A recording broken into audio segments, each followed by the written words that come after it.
My son, give attention to my wisdom.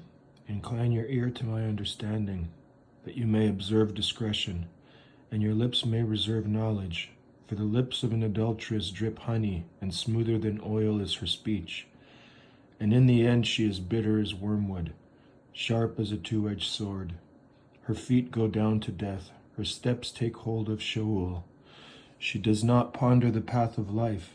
Her ways are unstable, she does not know it. And then, my sons, listen to me, and do not depart from the words of my mouth.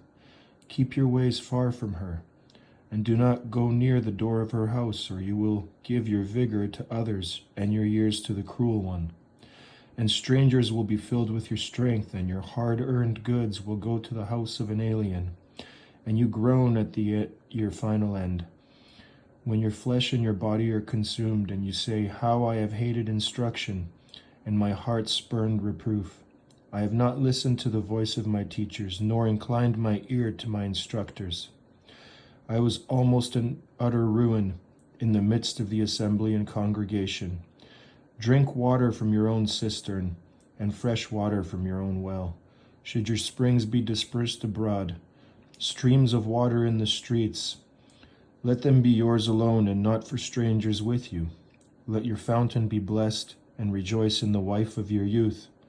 As a loving hind and a graceful doe, let her breast satisfy you at all times. Be exhilarated always with her love. For why should you, my son, be exhilarated with an adulteress, and embrace the bosom of a foreigner? For the ways of a man are before the eyes of the Lord, and he watches all his paths. His own iniquities will capture the wicked, and he will be held with the cords of his sin. He will die for lack of instruction, and in the greatness of his folly he will go astray.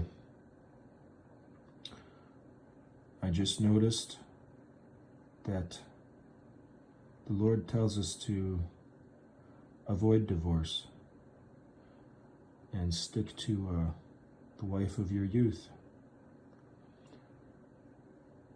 And if you don't, things will start falling apart in your life.